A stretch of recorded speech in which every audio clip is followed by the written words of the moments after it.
Saudações, ouvintes do Grande Prêmio, tudo bem com vocês? Estamos aqui para a edição 173 do Paddockcast, o seu podcast favorito sobre esporte a motor. Eu sou Gabriel Curti e comando a nossa atração com Ana Paula Cerveira e Felipe Leite nos comentários. Na produção, Pedro Prado continua no comando com a gente. Esperamos que todos vocês estejam muito bem aí do outro lado. Antes de tudo, mantendo a nossa tradição, um abraço para os amigos da Central 3, os maiores especialistas do país nos podcasts. Ouçam o Paddockcast até o fim e migrem direto para o feed dos nossos parceiros. Os podcasts da Central 3 estão nos melhores agregadores de áudio do mercado e tem de tudo por lá: samba, política, futebol, história. Não percam! Max Verstappen já fechou a conta do Mundial de Pilotos da Fórmula 1 2022, a Red Bull já é campeoníssima entre os construtores, mas ainda há coisas em jogo no campeonato, como não? A briga pelo vice entre pilotos e construtores, as disputas do pelotão intermediário e principalmente a expectativa de dias melhores em termos de corrida, competição mesmo, aquela emoção que tem faltado em várias etapas de 2022. É que é a hora do GP de São Paulo, um dos mais aguardados do calendário pelos fãs do mundo todo, certamente o que nós brasileiros mais esperamos sempre. O clima que varia tanto, o traçado ótimo, o caos que costuma reinar por aqui. Afinal, Interlagos pode salvar a temporada 2022 da Fórmula 1? Para a gente começar então, começo com você, Ana. Esperamos a melhor corrida da Fórmula 1 2022 aqui no Brasil? Tudo bem com você? Oi, Gá, tudo bem? Oi, Gá, tudo bem? Fê, Peprá na produção. Que saudade que eu tava de fazer o Paddockcast, muito tempo que eu não venho por aqui, então muito feliz de fazer, sobretudo esse Paddockcast que antecede o GP de São Paulo. Eu admito que eu sou uma pessoa mais pessimista, otimista, mas o GP de São Paulo é uma das minhas etapas preferidas da Fórmula 1, acho que da maioria dos fãs brasileiros também.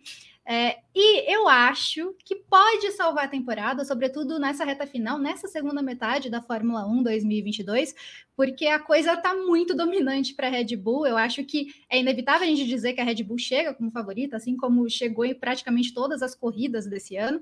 Mas eu creio que o GP de São Paulo, a pista de Interlagos, por ser um autódromo de verdade, ser um circuito de verdade, por ser um circuito muito seletivo, um circuito muito técnico também, e por ter essa chance de chuva, acho que são incrementos aí que pode deixar a etapa ainda mais interessante. É lógico que a gente pega 2021, a gente imagina que aquele show possa acontecer, acho que não vai acontecer como em 2021, mas justamente por essas características eu acho que pode ser um espetáculo diferente, né? Talvez ali uma surpresa ou outra. Como eu disse, a Red Bull chega favorita, mas nessa temporada nós tivemos poucas corridas emocionantes, talvez Grã-Bretanha, Estados Unidos foi legal, então eu espero que Interlagos possa entrar aí nesse balaio pequeno, mas eu espero realmente que Interlagos renda aí uma emoção a mais para o fã, porque está precisando, né? Fórmula 1 2022 precisa de uma emoção a mais, porque é só Red Bull. Acho que nome e sobrenome da temporada é Red Bull e Max Verstappen. Fê, bom dia para você. Queria a sua visão. Teremos a melhor corrida da Fórmula 1 2022, uma corrida histórica em Interlagos? Bom dia, boa tarde, boa noite, Gá. Bom dia, boa tarde, boa noite, Aninha. Peprá na produção, todo mundo que acompanha a gente nos agregadores de áudio favoritos aí. Cara, seria legal, Gá. Seria legal se fosse a melhor corrida do ano. E a grande verdade é que não precisa de muito, né?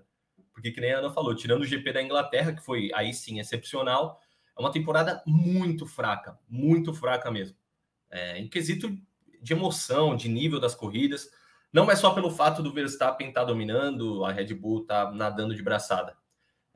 Mesmo quando acontece alguma coisa com o Verstappen, nas raras vezes que acontece, é o Pérez que pega os rescaldos ali, como foi em Singapura, e aí você vê, sei lá, Mercedes se atrapalhando, Ferrari, que é a Ferrari, todo mundo sabe. Então, não tem uma disputa, não existe uma disputa.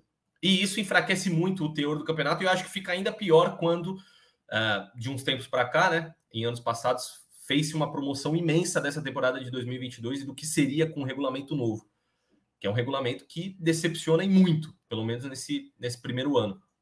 Claro que é tudo um aprendizado, claro que a gente está começando essa nova era técnica da Fórmula 1, mas até aqui muito, muito fraco. Eu só consigo pensar assim de corrida que realmente foi muito boa, meu Deus do céu, eu vou lembrar daqui a algum tempo, foi o GP da Inglaterra. O GP do México, que foi o último, né, antes da etapa de Interlagos, foi uma tragédia, foi horroroso. Deu sono, assim, umas 5, 6 vezes na corrida, deu vontade de dormir. Então, assim, eu espero muito que Interlagos seja a melhor corrida do ano. Torço para isso. Se vai ser, eu não sei porque, claro, a gente vai falar mais ao longo do programa. Eu acho que as circunstâncias de 2021 fizeram aquela corrida ser muito especial. Circunstâncias essas que a gente não vai ver em 2022. Então eu tenho um pé atrás também. Mas a torcida é 100%. Eu acho que se eu tivesse que escolher corridas para assistir de novo dessa temporada, o GP da Inglaterra, com certeza, que vocês falaram, para mim foi a grande corrida da temporada. Acho que o GP da Hungria também foi uma corrida que eu achei bem legal, mas muito também porque é uma pista seletiva e o Verstappen largou lá de longe, então ele teve que sair costurando o pessoal, mas foi uma corrida boa. E o GP do Bahrein foi caótico. Agora, de resto, realmente, a temporada decepciona muito. Ana, é claro, a gente tem que ter paciência, porque primeiro ano de regulamento às vezes dá ruim, né? 2014 não foi assim, tá? Eu já vi algumas pessoas falando, não, sempre que muda o regulamento, a primeira temporada é ruim. 2014 foi uma boa temporada, né? 2014 foi uma boa temporada. Apesar do domínio da Mercedes, a gente tinha corridas melhores, a gente tinha mais disputas, Hamilton e Rosberg. A gente teve, por exemplo, o GP do Bahrein, que é uma das grandes corridas recentes da história da Fórmula 1, foi em 2014. Né? Então, a gente tem que ter alguma paciência com o regulamento, mas não tanto assim. Então, eu já emendo a pergunta, aproveitando que Interlagos quase sempre dá boa corrida. Se Interlagos for ruim, a gente já pode começar a colocar seriamente em xeque esse regulamento novo? Eu acho que sim, Gá. Eu acho que a balança nesse momento está mais para duvidosa, né? Mas eu acho que 2022 é o primeiro ano de um regulamento totalmente novo, totalmente revolucionário pelo que a Fórmula 1 estava propondo para a gente a partir de 2022. Mas como você disse, em 2014 foi o primeiro ano de um regulamento, mas uma temporada muito mais competitiva do que a gente tem hoje. Então, eu acho que o regulamento, ele tem muito mérito da Red Bull, que acertou muito nesse regulamento, que não começou a temporada tão bem como está hoje, mas que acertou muito ao longo do ano. Eu acho que isso é uma coisa que as equipes, o grau de evolução da Red Bull é muito mais alto do que o de qualquer outra equipe do grid. Por exemplo, a Ferrari, ela começou muito bem o ano, a Ferrari é o famoso empolgou mesmo, porque a gente imaginava que neste momento da temporada, a gente teria mais ou menos um 2021 pelo que a Ferrari apresentava lá no início do ano, e não se mostrou assim, a evolução não se mostrou assim. Então, eu acho que tem muito mérito da Red Bull, acho sim que é um novo regulamento, acho que em 2023 a gente vai ter uma resposta mais assertiva sobre flopou ou não o regulamento, se realmente a Red Bull vai entrar numa era dominante, como a partir de 2014 a Mercedes entrou, porque aí eu acho que flopou o regulamento, ou se as equipes realmente vão conseguir desenvolver esse carro nessa reta final para em 2023 chegar mais combativa. E nisso eu dou o exemplo da Mercedes. Mas eu acho que até esse momento a gente pode, sim, não ser um pouco mais impaciente com o regulamento, porque, querendo ou não, todo mundo partiu do zero. Todo mundo tinha ali as mesmas chances de conseguir, não as mesmas chances, né? Pelo menos as equipes de ponta tinham as chances de conseguir se desenvolver melhor ou não. E isso não aconteceu. Eu acho que é mérito da Red Bull, mas eu acho que também a gente fica um pé atrás em 2022 com esse regulamento. Como a gente já disse aqui no Paddockcast, era muito promissor pelo que eles propunham ali. Realmente a gente esperava uma temporada muito mais competitiva entre as equipes, mais de 2 equipes disputando o título, sendo que neste momento a gente sequer tem 2 equipes. Temos uma equipe que já conquistou tudo, não tem mais nada a conquistar e está ali só para bater recordes e recordes. Pois é, e as expectativas altas para a temporada, né, não são culpa nossa, né? Eu acho que o pessoal reclamava, vocês esperavam muito, né? A Fórmula 1 se vendeu assim, né? Que culpa a gente tem se a Fórmula 1 estava basicamente dizendo que ela teria a maior temporada de sua história, os carros que se perseguem e se ultrapassam loucamente. Não é culpa nossa. Assim. Infelizmente, Fórmula 1, você tinha um trabalho. Ô Fê, a mesma pergunta que eu fiz para a Ana, faço para você sobre colocar o regulamento em xeque, e aí eu adiciono alguns itens para essa corrida em si. Teremos os motores um pouco mais limitados por causa da altitude de São Paulo, entre aspas, para quem está ouvindo o podcast, mas é porque São Paulo é uma cidade um pouco mais alta do que a média do calendário, então os motores são um pouco limitados. Isso pode juntar as coisas como juntou no México, né? O problema é que o México não tem ultrapassagem. A Mercedes em evolução, e por outro lado, uma Ferrari decadente na temporada e que já avisou que largou o desenvolvimento do carro há algum tempo. O que a gente espera para essa corrida, Fê? Vamos lá, Gá. Antes de começar a responder essa pergunta sobre o regulamento, eu acho que a gente espera muita coisa, como vocês falaram, porque não foi uma coisa que partiu de nós, imprensa, não foi um desejo, um sopro de, meu Deus, as coisas precisam melhorar, o esporte precisa ser mais competitivo. Isso não partia da imprensa. Isso partiu principalmente da direção técnica da Fórmula 1, e aí eu vou ter que pontuar o Ross Brown, porque assim, você promete mundos e fundos para esse calendário, para essa temporada de 2022. Como a gente está falando, essas coisas não são decididas de uma hora para outra. Era para ser uma mudança em 2021, atrasou por conta da pandemia, tudo mais. Então, a gente já tinha essa expectativa há alguns anos, tá? Não é uma coisa que nasceu ano passado. E eu acho que a Fórmula 1, de uma certa maneira, deu um azar, que a temporada de 2021 rompeu com tudo que a gente estava esperando que fosse acontecer. Porque a Mercedes domina 2020, 19, 18, 17, 16, 15, 14. Chega 2021, a Red Bull nivelou o jogo. Demorou 8 anos, mas a Red Bull nivelou o jogo. E aí, justamente na última temporada dessa era passada técnica da Fórmula 1, a gente tem uma das melhores temporadas de todos os tempos, a melhor temporada de todos os tempos. Então, acho que também o time foi um pouco azarado nessa questão das expectativas, do que a gente estava esperando para esse ano. Quanto agora a Interlagos, eu acho que, sim, o GP de São Paulo vai colocar em xeque o regulamento, é a prova de fogo, porque Interlagos, muitas vezes... cara, você lembra de 2021, o show do Hamilton. 2016, aquela condução magistral do Verstappen na chuva. 2012, 2008, que foram decisões absolutamente insanas de campeonato. Interlagos é muito esperada no calendário, claro, pela gente, né? Porque a gente é brasileiro. Mas como você falou na apresentação do programa, Gá, é esperada por todo mundo, no mundo inteiro, porque é sinônimo de corrida boa. É sinônimo de corrida boa. Se não acontecer esse ano, e eu creio que não vai ser o caso, tá? Eu acho que a gente vai ter uma corrida legal em Interlagos, sim. Mas se a gente não tiver, eu acho que talvez a opinião pública quanto a esse regulamento vai dar 2 passos para trás. Nesse jogo do tabuleiro, você vai ficar cada vez mais receoso. Você falou das ultrapassagens malucas, promissoras, Gá. Meu Deus do céu, os pneus são maiores, a gente vai poder seguir, agora vai reduzir ar sujo, não sei o quê. Esse regulamento desse ano ia começar a ser um teste para ver se a gente conseguia se livrar do DRS, se livrar da asa móvel. Não dá para se livrar da asa móvel, tá? Não dá. Sem asa móvel, não tem ultrapassagem. A gente viu isso em diversas instâncias. Vamos falar disso mais tarde. Mas quando tem chuva, ou não tem chuva, porque essa Fórmula 1 não corre na chuva, eles sempre desativam o DRS. Vocês podem perceber que depois dessa asa móvel cancelada, digamos assim, nas corridas, a gente não tem ultrapassagem. As corridas são monótonas, paradas. E não era isso que o regulamento fazia de propósito.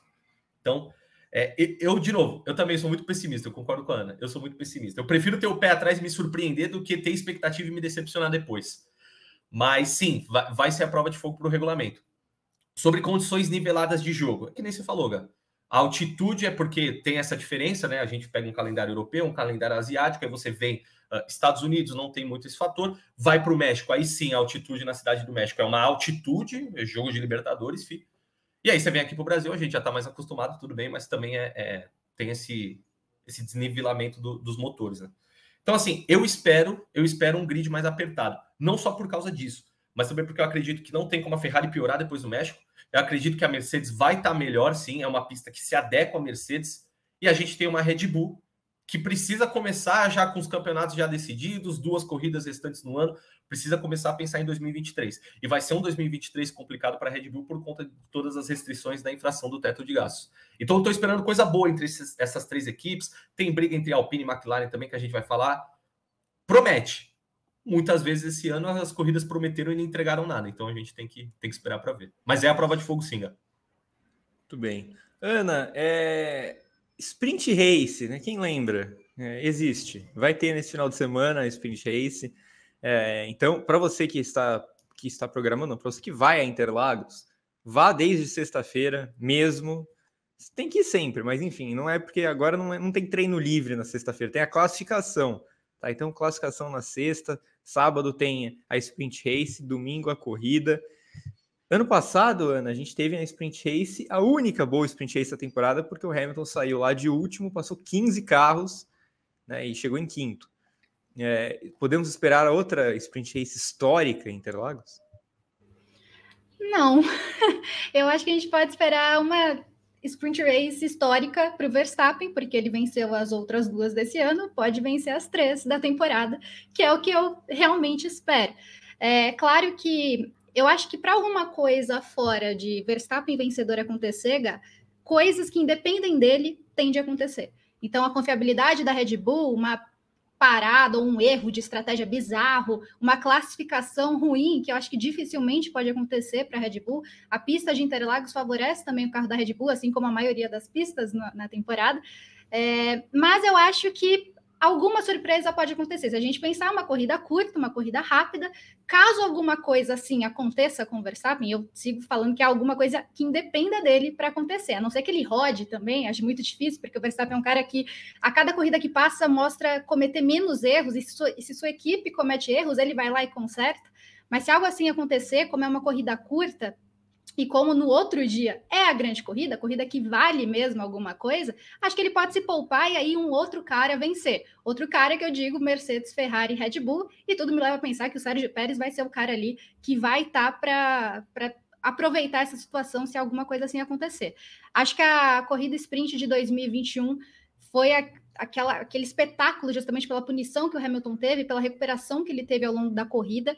Acho que foi a única corrida sprint realmente boa nesses 2 anos de corrida sprint. Teremos mais 6 corridas sprint em 2023, então espero, né, já que a Fórmula 1 está tão certa de que é um espetáculo realmente ao fim de semana, espero que isso realmente aconteça em 2023, mas tudo me leva a crer que a corrida sprint, os 8 pontos ali da primeira posição, vão ser dados ao Verstappen. Se alguma coisa acontecer, se a chuva, se realmente tiver corrida, né, com a chuva, se alguma coisa acontecer em relação à confiabilidade, a erros de estratégia da equipe, ou mesmo se o Verstappen quisesse poupar, porque ele já venceu absolutamente tudo na temporada de 2022, acho que a gente pode ter alguma surpresa, mas espetáculo é uma palavra muito forte para sprint e acho que para a temporada toda, quando não se trata de Red Bull.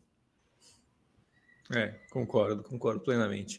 Ô Fê, você já deu um pequeno spoiler na última resposta, dizendo que a Mercedes vai vir para o jogo, tem a questão da altitude, tem a Mercedes evoluindo, tem o que a gente viu da Mercedes no México, né? As condições não devem ser tão diferentes assim, quer dizer, depende, se chover as condições são bem diferentes.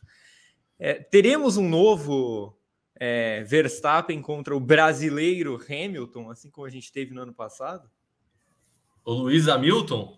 Olha, Gab, seria legal. E seria pela terceira vez seguida, né? Porque a gente teve esse embate entre os dois nos Estados Unidos, que o Hamilton, inclusive, flertou bastante com a vitória. No México, que aí o Verstappen comanda ali os pneus médios da Red Bull, uma estratégia muito inusitada, mas nada de braçada também. Eu acredito que vai vir para o jogo, e já vou pontuar mais isso, mas antes vou dar o outro lado. Claro, o pessoal da Mercedes está pessimista, mas para quem acompanha a Fórmula 1 desde sempre, é o discurso padrão deles. Não, esse carro aqui a gente não vai chegar, o carro está meio ruim, não sei o quê. Então, chega lá na corrida, obviamente nos anos passados, a Mercedes era pole, volta mais rápida e em primeiro lugar com Hamilton. E segundo com o Bottas. Isso porque o carro estava ruim. Então, sempre foi um discurso pessimista. Mas isso colocado em contexto, eu inclusive escrevi uma notícia hoje que o estrategista-chefe da Mercedes falou que a Ferrari vai vir mais forte, tá? Não tem como piorar no México, ali foi uma questão muito circunstancial. E se você para pensar, claro, a Ferrari se atrapalha toda, a Ferrari tem N defeitos. Um deles não é que a F175 é um carro ruim, não é um carro ruim, é um carro bom. Tem uma boa dupla de pilotos? Tem uma ótima dupla de pilotos, Charles Leclerc e Carlos Sainz. No México, eu acho que foi realmente o ponto fora da curva, porque a Ferrari, beleza, terceira força, não parece tão mal com essa ascensão da Mercedes. O problema foi que aquele quinto e aquele sexto lugar do Sainz e do Leclerc foi 1 minuto atrás do Verstappen. Eles cruzaram a linha de chegada 1 minuto atrás do Verstappen. Não é a posição, é o quão longe você ficou do líder da prova. E aí, realmente, eu também acho que não tem como piorar. Eu acho que a Ferrari vem para o jogo também em Interlagos. E aí vai ser um fator. Isso dito, e aí eu concordo com James Vowles, né, que falou isso. Concordo com ele. Até pelas características da pista, Gá. A Mercedes é um time que sofre com arrasto, tem falta de velocidade na reta. Até outro dia o W13 que cava imensamente. E Interlagos não tem tanto esse peso. Isso não importa tanto. É uma pista que o miolo do circuito importa muito mais. E nisso a Mercedes vai bem. Por isso que, quando a gente fala que as características da pista de Interlagos, do autódromo, se adequam à Mercedes, é disso que a gente está falando. E, de novo, você mesmo falou, Gá, muito antes do GP do México, você falou, a Mercedes vai andar bem no México. Foi exatamente o que a gente viu. Por quê? Por características de pista. E isso vai acontecer de novo em Interlagos. Eu acredito eu acredito numa disputa muito legal entre Mercedes e Ferrari, pela segunda força ali, e creio também numa Red Bull despontando um pouco à frente, porque eu acho que o RB18 é essa força da natureza que se provou em todo tipo de pista, em todo tipo de condição. Isso dito, de novo, acredito numa disputa muito legal, e eu acho que nem tanto o Russell. O Russell está num período de baixa na temporada, também vamos falar disso. Mas pelo Hamilton, que vem bem, eu acho que vai ser uma disputa interessante, sim, na figura do Hamilton. Acho que ele vai para cima. E aí também tem todo, claro, você tem que... Fórmula 1 é um esporte muito técnico, é um esporte muito frio nesse sentido, mas aí você também tem que levar em conta a circunstância. O cara acabou de receber um título honorário no Brasil. Ano passado, ele tem 103 vitórias na carreira, mas a mais especial de todas aconteceu aqui em solo brasileiro, foi no ano passado. Então, assim, todo esse contexto dá uma pimentinha a mais para o Hamilton em Interlagos. Então, acho que vai ser bem interessante de ver essa disputa, Gá. Ana, você já falou também que acha que o Pérez vai ser o cara que pode aproveitar caso aconteça alguma coisa ali com o Verstappen. E também já falamos que a Ferrari não está exatamente num bom momento, né? A própria diz que já está focando no ano que vem. Dito isso, como fica a briga pelo vice-campeonato tão apertada entre Pérez e Leclerc? Eu acho que depende muito da nossa querida Fê, né? Porque o Binotto, no início da temporada, acho que depois de 5 ou 6 corridas, estava dizendo que o foco não era brigar pelo campeonato de construtores, não era brigar pelo campeonato, eles estavam ali a cada corrida sentindo o momento, foi basicamente o que ele disse. Então, acho que depende muito da nossa Fê o que ela pensa para esse momento, porque eu acho sim que o Pérez sai à frente, não só pelo carro que ele tem, mas porque ele consegue aproveitar mais as situações caso alguma coisa aconteça com o Verstappen. Sigo dizendo que isso pode acontecer, eu creio que vai acontecer se alguma coisa desse tipo acontecer. Como o Fê disse, foi muito discutido depois no México se a Mercedes, em termos de, pelo menos no Twitter, né, no mundinho Twitter, foi discutido se a Mercedes já tinha um carro ali que podia ultrapassar a F175.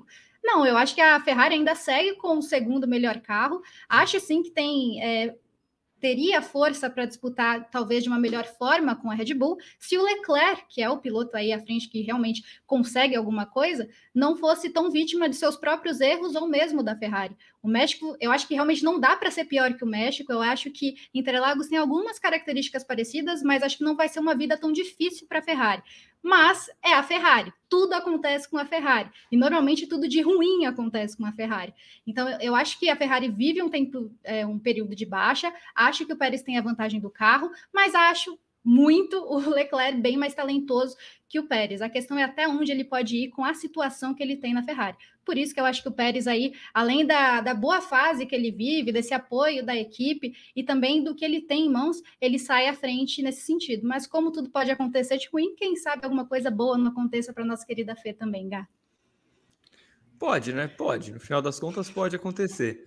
O Felipe, a disputa entre Mercedes e Ferrari. A Mercedes realmente está dando sinal para passar a Fê? O Fê vai falar da Fê. Eu amo esse apelido, impressionante. Não, dá sinal sim. Gá, eu fiz um vídeo no meio do ano falando disso, inclusive. Né? Será que a Mercedes chega na Ferrari? Mas isso foi bem prematuramente no ano, e eu admito isso. Foi meio uma análise em cima da hora, assim. A Mercedes deixou a gente se empolgar algumas vezes, vai. Perdeu o GP da Espanha para ela mesma, depois teve chance na Inglaterra. É isso, E eu lembro bem que foi, se eu não me engano, me lembro bem, aí eu falo se não me engano, mas acho que foi depois do GP da Espanha, alguma coisa assim, foi um período bem prematuro, assim, na temporada. E aí eu fiz esse vídeo falando, a Red Bull parece desgarrar cada vez mais, será que a briga da Ferrari é com a Mercedes? E aí o pessoal me achou meio doido, com razão. Eu acho que assistindo o vídeo eu também me acharia. Só que é mais do que a Ferrari se atrapalhar toda. A Ferrari tem erro de piloto? Tem. A gente fala todo o podcast isso, mas é verdade. Tem erro de piloto? Tem. Leclerc bateu sozinho na França, o Sainz cometeu inúmeros erros na Austrália, em Imola, enfim. Tem erro de chefia de equipe? Aí você pode escolher. Tem um leque aqui para você escolher qual decisão errada a Ferrari tomou. Só que é além disso, porque a Mercedes também se encontra. Se a Mercedes estivesse no mesmo patamar do começo da temporada, tentando se achar com o W13, que quicava, que não sei o quê. E aí a gente lembra também do GP da Emília-Romanha, que o Hamilton não saiu de 13º. Não porque aconteceu alguma coisa, porque porque ele não conseguia passar o Gasly numa AlphaTauri. Ele passou a corrida inteira atrás do Gasly. Então, assim, se fosse esse panorama ainda, de uma Mercedes que era melhor do que a Alpine, melhor do que a McLaren, mas muito atrás da Ferrari, a gente não ia estar tendo essa discussão agora, cara. Por isso que eu passo esse paninho para a nossa fé, digamos assim, porque vai além das atrapalhadas. Claro, tá estigmatizado, tá meio ligado uma coisa a outra, né? Atrapalhado e Ferrari, com toda a justiça, ninguém lá se ajuda. Só que a questão vai além disso. Esse duelo Mercedes-Ferrari vai além disso. E, por exemplo, a gente pega as últimas pontuações, é que Singapura foi muito ruim para a Mercedes, muito ruim mesmo. Mas o time do Toto Wolff vinha cortando a diferença consideravelmente, corrida atrás de corrida. E aí também não ajudava que a Ferrari tinha abandono no Japão, com o Sainz, abandonou também nos Estados Unidos. O Leclerc atrás de Pérez, atrás de Hamilton, atrás de Russell, mas ainda fazendo o que dava para fazer. Beliscava um pódio aqui, beliscava um pódio ali, segundo ali, terceiro cá. Então, assim, é uma questão que vai além das atrapalhadas da Ferrari. Mas sim, 40 pontos para você tirar em 2 corridas, considerando que Interlagos tem mais sprint e você tem mais pontos a serem distribuídos, dá sinal, galera. Dá sinal. Eu acho que é difícil, tá? Falando aí de... Claro, a gente faz essa análise, mas minha opinião, eu acho muito difícil tirar esse vice-campeonato da Ferrari. E até mesmo pelas intenções da Mercedes, o Toto falou, eu prefiro ganhar uma corrida do que ser segundo no Mundial de Construtores. Claro que ele fala isso também por tempo de túnel de vento que eles vão ter em 2023, é toda uma decisão estratégica. Mas eu acredito que vai ser difícil tirar esse segundo posto da Ferrari. Construíram muita coisa no começo da temporada, que agora é difícil da Mercedes, que sim achou, é inegável, é difícil da Mercedes escalar essa montanha. Agora vamos falar de Russell e Sainz. Já falamos do Hamilton, né? Fora da briga pelo vice-campeonato. Hamilton não está na briga pelo vice, mas já falamos dele. Agora, Russell e Sainz. Ana, vou te passar o Russell, então. O Fê deu um pitaco que o Russell não vive uma boa fase, e eu concordo com ele. A gente espera que o Russell se reencontre em Interlagos ou ele vai continuar meio esquisito? Então, Gá, pegando o gancho da sua pergunta para o Fê, no meio do ano eu fiz um vídeo falando que, para mim, o Russell era favorito para disputar o vice na Fórmula 1 2022. Não aconteceu, né? Mas eu tinha essa esperança... Dele, hein? Por culpa dele. Porque a Mercedes não ganhou errei. Agora no final. Por culpa do Russell. Porque ele apresentou uma consistência muito grande quando a Mercedes estava em sua pior fase. E por isso eu acho que mostrava que ele tinha chances de brigar ali justamente pelas atrapalhadas da Ferrari, a Mercedes que, como apontou, vinha cortando pontos importantes ali para, quem sabe, tomar essa posição da Ferrari. Então, o Russell, por mais que ele não viva, eu concordo com o Fê que ele apagou um pouquinho o brilho que ele teve durante o ano, ele segue tendo o mesmo número de pódios que o Sainz nessa segunda metade da Fórmula 1. Ele só terminou abaixo do top 5 até agora em 20 corridas apenas 3 vezes. Ele pontuou em 18 das 20 corridas. Eu espero que Interlagos seja melhor para o Russell. A Mercedes, historicamente, corre bem em Interlagos. Como eu disse, acho que algumas características de Interlagos favorecem a Mercedes. Como o Fê apontou, o segundo setor, o miolo ali, ele é muito exigente. E talvez esse seja a parte mais importante ali do circuito. E as características do W13, justamente por exigir mais downforce, não exigir tanta velocidade de reta, não exigir tanto do motor, eu acho que a Mercedes pode se dar bem ali. E como eu disse, a consistência do Russell, para mim, eu passo um pouco o pano para o Russell, porque eu acho que a consistência dele é muito importante para a Mercedes, foi muito importante para a Mercedes, seria mais importante se ele se apresentasse um pouquinho a mais agora nesse momento da temporada. Mas eu acho que, pensando que a Mercedes pode se dar bem em Interlagos, eu vejo que o Russell sai um pouco à frente, até porque, já roubando ali um pouco da pergunta do Sainz, o Sainz ainda para mim é uma incógnita. Então, nessa disputa ali, talvez o Sainz seja melhor de classificação pelas características da Ferrari. Mas o Russell, na corrida, eu espero muito mais do Russell do que do Sainz. E é o primeiro ano do Russell na Mercedes, né? Acho que a oscilação é mais do que natural, assim.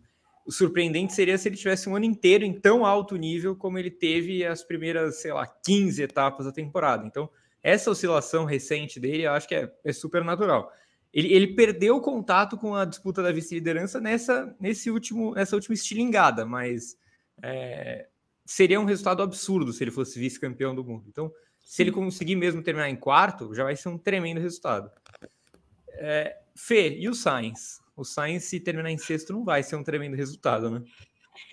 Não vai ser um tremendo resultado. O Sainz está... Assim, a pergunta é muito boa, de Russell e Sainz, porque são dois pilotos que viveram momentos muito diferentes na temporada. Em algum tempo ali no miolo do ano, os dois estavam em ótima fase, e aí agora você vê os dois seguindo mais ou menos a mesma curva. O problema é que, pelo que o Russell fez no começo do ano, que como você falou, Gá, a adaptação dele à Mercedes foi excepcional. Cara, o Russell foi não ter um top 5, sem contar um abandono, tá? Que essa sequência acabou em Silverstone, que ele abandonou a corrida lá. Mas em Singapura... Foi o acidente da largada, do Guanyu Zhou. Foi o acidente da largada, exatamente.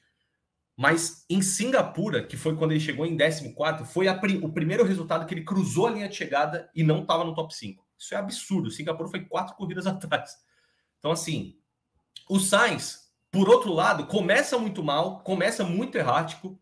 Você fica assim, cara, a gente tem um segundão na Ferrari. Eu lembro que as nossas discussões pautavam em torno disso. O Sainz realmente se consolida como segundão da Ferrari, e aí ele começa, se adapta a F1 75, e aí engata uma sequência de segundo lugar em Mônaco, aí beleza, abandonou em Baku, mas porque o motor estourou, não foi culpa dele. Segundo no Canadá, vence a corrida em Silverstone, e vence de maneira imponente, peitando a Ferrari, peitando quem fosse.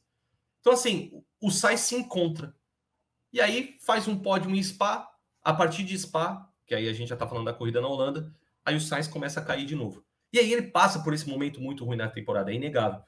Por que é inegável? O cara foi ultrapassado pelo Hamilton no Mundial de Pilotos. Nas últimas 3 corridas, o Sainz somou só 10 pontos. E o Hamilton empilhando pódio, empilhando segundo lugar atrás de segundo lugar. Então, assim, é pouco. Aumentou o nível de performance, claro. Talvez essa queda seja circunstancial, Eu vejo o Sainz com outra mentalidade. Não é o Sainz do começo da temporada. Pode ser um infortúnio? Pode ser, só que está acontecendo na pior hora para ele. Por que nem você falou, Gá? Você ter o segundo melhor carro do ano, você ficar em sexto, ficar atrás das 2 Mercedes, é complicado. E a briga do Sainz, vale dizer, a briga do Sainz agora, realisticamente falando, é só buscar o 5º lugar do Hamilton. Porque ele já está uns 20 pontos atrás do Russell. É difícil buscar o Russell. Ele vai ter que só fazer a contenção de danos ali, minimizar o prejuízo, que já vai ser prejuízo, e chegar na 5ª colocação.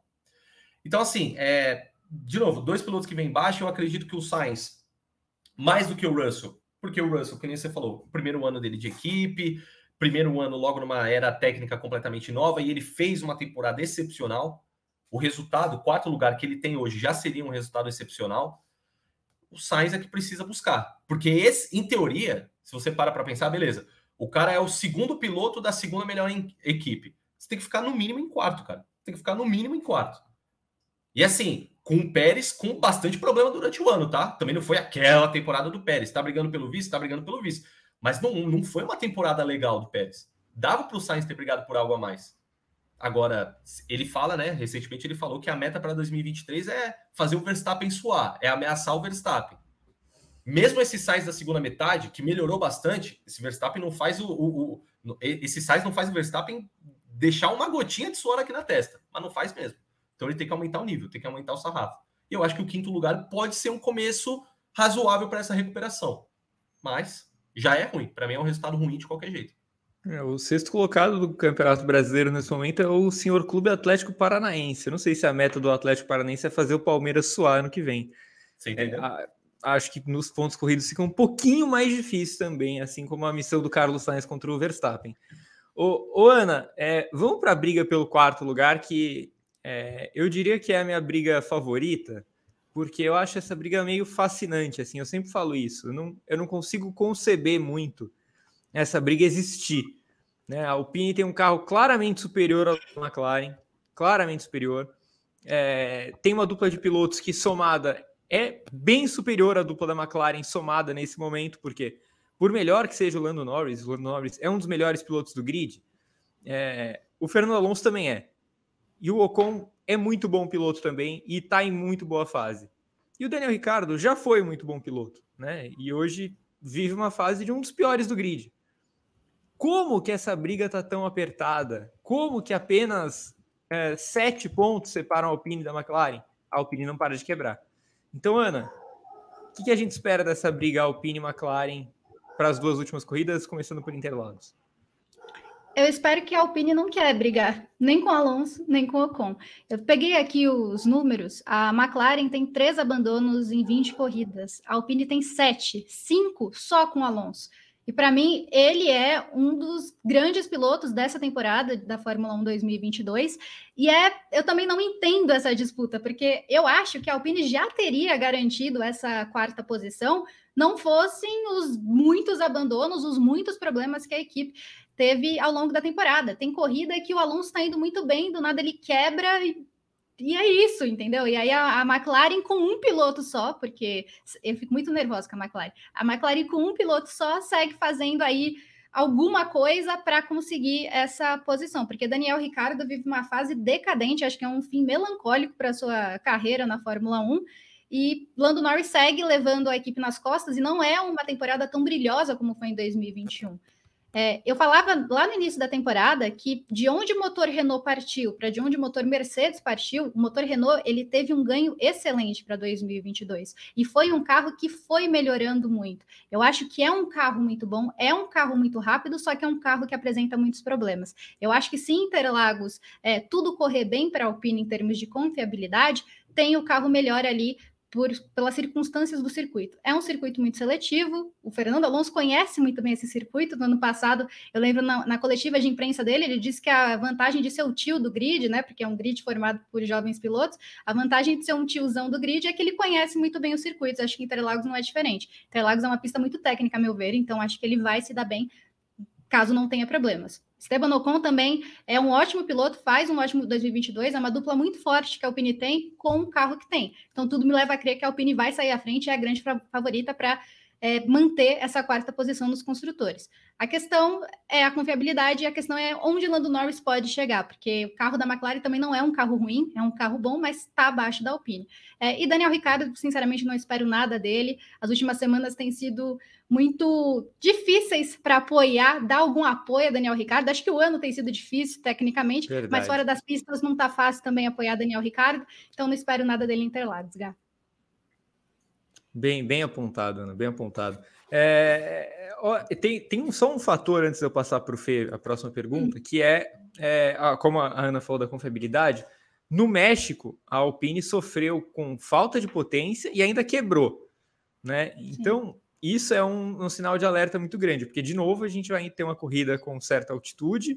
Se a Alpine se apresentar do jeito que ela se apresentou no México, podemos ter reviravoltas. Só para ilustrar o comentário da Ana, eu concordo muito com o que ela falou sobre os pilotos. Eu até abri o nosso ranking GP aqui. É claro, isso não é um parâmetro definitivo, mas a gente dá notas para todas as corridas. Então, é uma média das performances dos caras na temporada.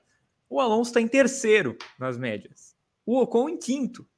O Lando Norris em 6º. Então, há um equilíbrio entre os 3. O Daniel Ricciardo em 18º. É inacreditável ter briga nessa. É inacreditável existir essa disputa. Assim, é inacreditável. Ô, Fê, G6 agora, né? Ainda dá vaga direta na Libertadores, porque a Ferrari ganhou a Libertadores e abriu mais uma vaga. A Alfa Romeo volta a pontuar e a Aston Martin confirma a tendência e passa a rival? Gá, olha, antes de começar essa resposta, um lembrete. O lembrete diário. Valtteri Bottas é o 10º colocado. Tá pegando uma sula, ali, para jogar a Sul-Americana. Tá. Só que você imagina, sei lá, o seu time de coração, para você que está ouvindo esse programa, seu time não vence há 10 partidas e tá na Sul-Americana. É o que está acontecendo com o Bottas nesse exato momento. Porque assim, antes do México, ele passou 10 corridas sem fazer um mísero ponto. 10. A última vez que ele tinha pontuado tinha sido no Canadá, que ele mandou bem pra caramba, inclusive, foi 7º lugar. Aí ele passa 10 corridas sem pontuar, faz 1 ponto no México e ele tá legal em 10º. Ele tá legal, ele tá 11 pontos na frente do Vettel, que é justamente essa briga Alfa Romeo e Aston Martin. Só que o que eu espero, claro, a gente tava, inclusive, eu, a Ana e o PP, a gente tava falando antes do programa do quão legal seria ver Sebastian Vettel vencendo o GP de São Paulo de Fórmula 1 de 2022. Ia ser maravilhoso. Irreal, claro, é um sonho, não vai acontecer. Mas seria maravilhoso. E qual que é a questão? A questão é que, diferentemente da Alfa Romeo, que há um bom tempo se estabiliza ali no meio do pelotão e por vezes cai, por vezes está um pouquinho melhor, mas não sai daquele marasmo de ser a sexta, sétima melhor equipe no fim de semana. A Aston Martin, ultimamente, e aí quando eu falo ultimamente, é a partir de Singapura, Japão, Estados Unidos, México, nessas últimas 4 corridas, a Aston Martin veio para o jogo. E por que veio para o jogo? O Vettel teve as 3 melhores corridas da temporada dele, foram nessas últimas 4. Singapura ele chega em 8º, no Japão ele chega em 6º, que ele faz uma baita de uma corridaça no Japão. Nos Estados Unidos ele chega em 8º. Aí beleza, no México a Aston Martin teve problema ali de temperatura de freio, temperatura de pneu, beleza. O Stroll em Singapura foi o 6º colocado. Então me parece que a equipe de Silverstone começa a colher os frutos daquele pacote de atualizações lá da Espanha. Lembra aquela história da Red Bull verde, a cópia aqui, não sei o quê? A gente esqueceu disso ao longo da temporada, porque aconteceu muita coisa na temporada, inclusive. Mas teve isso. E me parece que a Aston Martin começa a entender melhor esse carro e começa a estabelecer talvez uma base, uma fundação para 2023. Porque a MR22 é outro carro. Você pega antes de Singapura, no GP de Monza, é outro carro. É outro carro. E isso a gente até vê quando você está assistindo a transmissão, você vê lá gráfico da AWS. Aí vem lá aquele gráficozinho de subida, comparação entre as equipes. O gráfico da Aston Martin está sempre assim, ó, ultimamente, está só subindo. E aí você vê o da Alfa Romeo assim, o da Alfa Tauri assim. São equipes que não saem desse marasmo do meio do pelotão. E a Aston Martin começa a escalar. Estava em 9º até outro dia. Aí passa a Alfa Tauri, passa a Haas, começa a olhar para a Alfa Romeo. Isso eu usei como exemplo só a pontuação do Bottas. E falando um pouco mais do Vettel. Mas se você pega o panorama das equipes, a Alfa Romeo tem 53 pontos, a Aston Martin tem 49. A Aston Martin tem uma chance muito boa, inclusive acredito que vai acontecer, de ser a 6ª colocada no grid. E aí você pensa, cara, pelo começo de ano que teve a equipe, você ficar só atrás daquele top 5, né, das 3 grandes, e de Alpine e McLaren, é um bom resultado. É um bom resultado.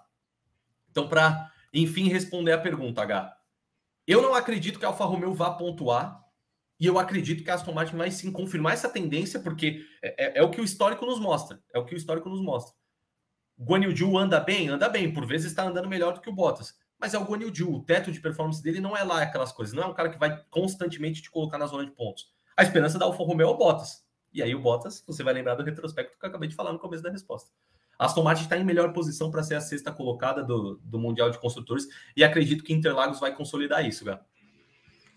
Pois é, a Alfa Romeo marcou exatamente dois pontos desde o GP do Canadá. Meus parabéns. Não chega a ser uma performance muito boa, né? A senhora Williams marcou bem mais pontos do que ela, então não é exatamente uma boa performance. Ô Ana, já que vocês estavam falando de Vettel antes do programa, me fale.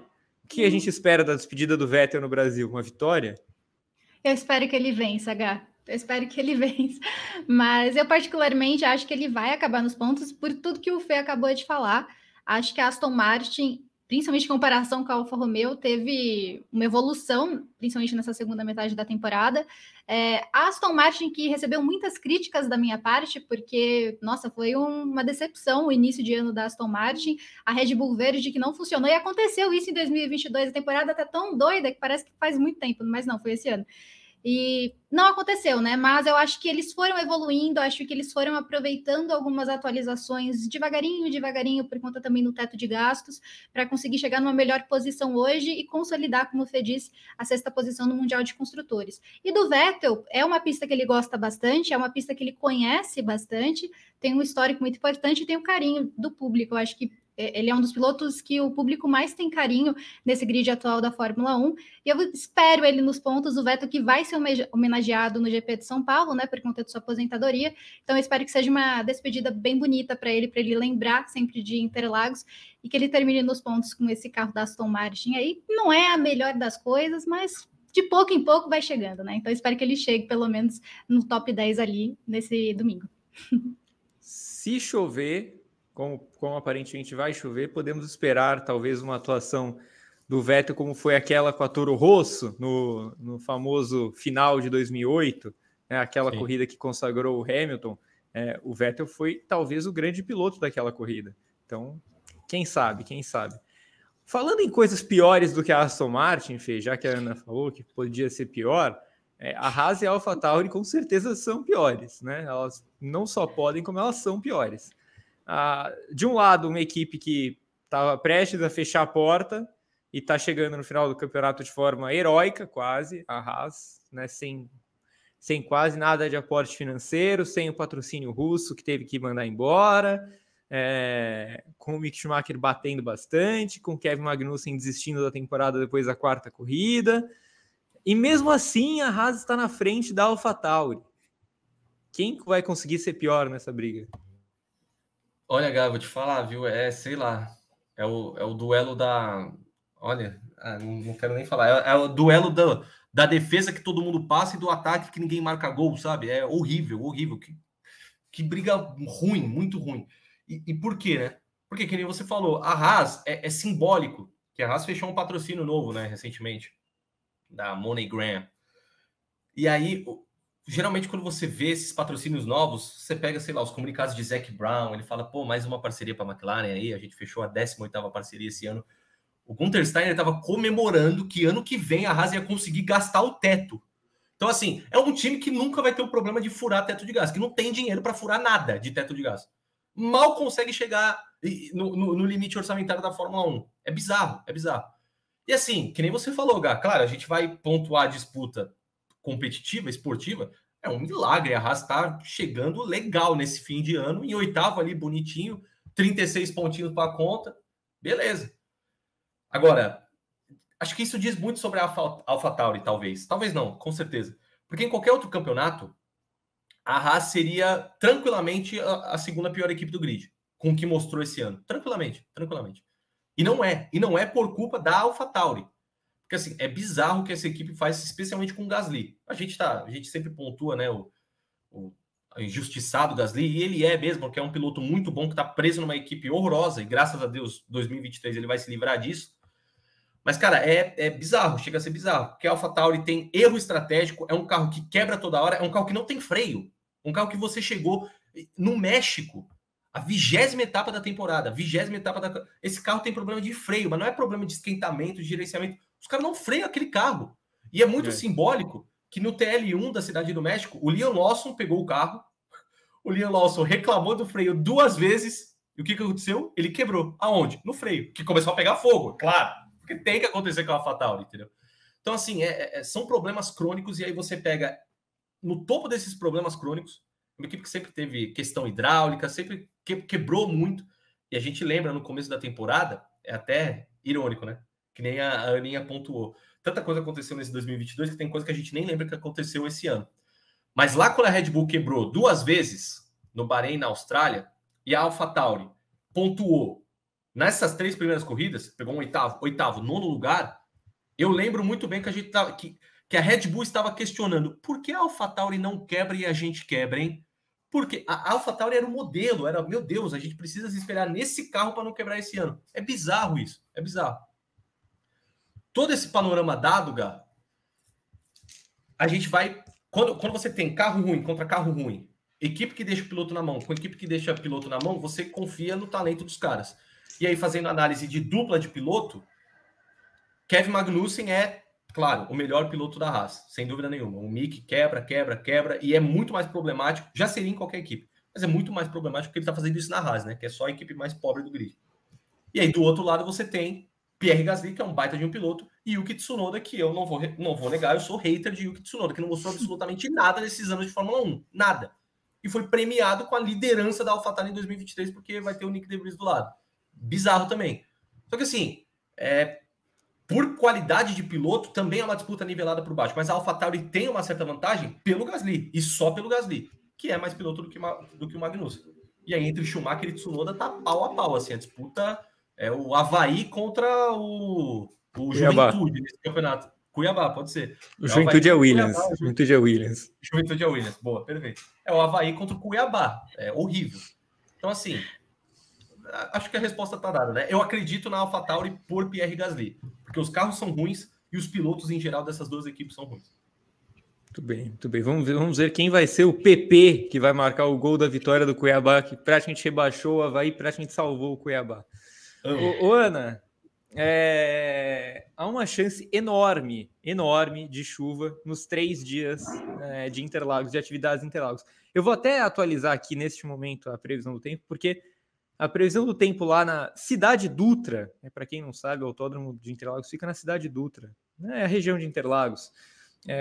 O clima lá muda muito rapidamente, né? Então a previsão sempre muda lá. Mas, piorou a previsão do tempo aqui nessa última atualização. Sexta-feira a chance de chuva está em 80%, sábado 70%, domingo 75%. Eu só não cravo que vai chover porque Interlagos tem dessas, mas há uma chance muito grande de chuva. A gente gosta porque Interlagos com chuva é uma das coisas mais lendárias da Fórmula 1, ou a gente tem medo porque a Fórmula 1 2022 parece que é a Fórmula Cascão? Eu gosto e tenho medo, Gá, porque eu não sei o que acontece com a direção de prova da Fórmula 1, mas eles são o cascão mesmo. Eu não tinha pensado nessa analogia. Eles morrem de medo de água.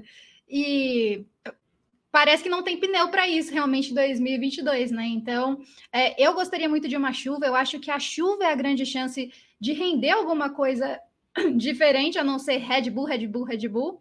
Mas eu tenho minhas dúvidas de que se chover, realmente vai acontecer alguma coisa, né? Esse é o grande medo. Eu acho que não só de nós, né, imprensa, mas do público que está lá, né?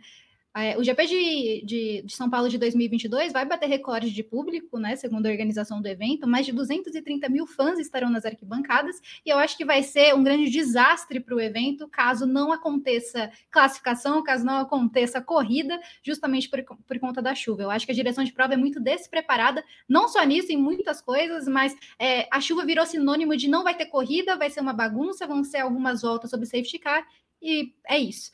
Espero que o GP de São Paulo não seja isso. Como eu disse, eu sou muito pessimista, então acredito que isso possa acontecer, mas eu sou otimista no sentido de que Interlagos vai ser muito legal. Espero que não seja uma chuva muito forte, embora a previsão não esteja dizendo isso. Espero que sejam chuviscos ali para mudar um pouco as estratégias das equipes e, quem sabe, promover alguma surpresa interessante, porque Interlagos é uma pista seletiva, é uma pista técnica, e você vai rodar se chover e você não souber lidar com isso. Tem muitos pilotos que não sabem lidar com isso no grid, então acho que seria interessante.